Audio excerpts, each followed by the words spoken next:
Welcome to next gen farming machineries. మనం ఇక్కడ చూస్తున్నది మిల్కింగ్ మిషన్స్. ఇవి ఈ మిల్కింగ్ మిషన్స్లో మనకి 1 HP 2 HP అలానే 2 HPలో మనకి double bucket capacity models milking machines ఫుల్గా అందుబాటులో ఉన్నాయి.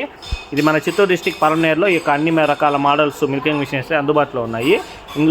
ఇందులో చూసామంటే సింగిల్ బకెట్, డబుల్ బకెట్, అలానే engine full set with HDP sprayer mounted. అలానే ఇక్కడ చూస్తున్న 2 HP 1 HP అలాగే మోనో బ్లాక్ మోడలు. సో అలానే wheel type, simple wheel type model. ఇలా వివిధ రకాల అన్ని రకాల మిల్కింగ్ మిషన్స్ అయితే అందుబాటులో ఉన్నాయి. ఇవి మనకి కొత్తగా లోడ్ అయితే న్యూ మిషన్స్ స్టాక్ అయితే రావడం జరిగింది. అలానే ఈ మిల్కింగ్ మిషన్కి సంబంధించిన స్పేర్ పార్ట్స్, లైనర్సు, అలానే brush kits, so next class sections మొత్తము సంబంధించిన వీటి యొక్క ప్రతి ఒక్క స్పేర్ పార్ట్ అనేది మన దగ్గర ఇండివిజువల్గా దొరుకుతున్నాయి. పల్సరేటర్స్ అంతా. సో కావాల్సిన రైతులు స్పేర్ పార్ట్స్ కానీ, సర్వీస్ కానీ, అలానే మిల్కింగ్ మిషన్స్ కానీ కావాలనుకుంటే మన పలమనేరులో ఉన్నటువంటి నెక్స్ట్ జెన్ ఫార్మింగ్ మిషనరీస్లో కాంటాక్ట్ అవ్వచ్చు.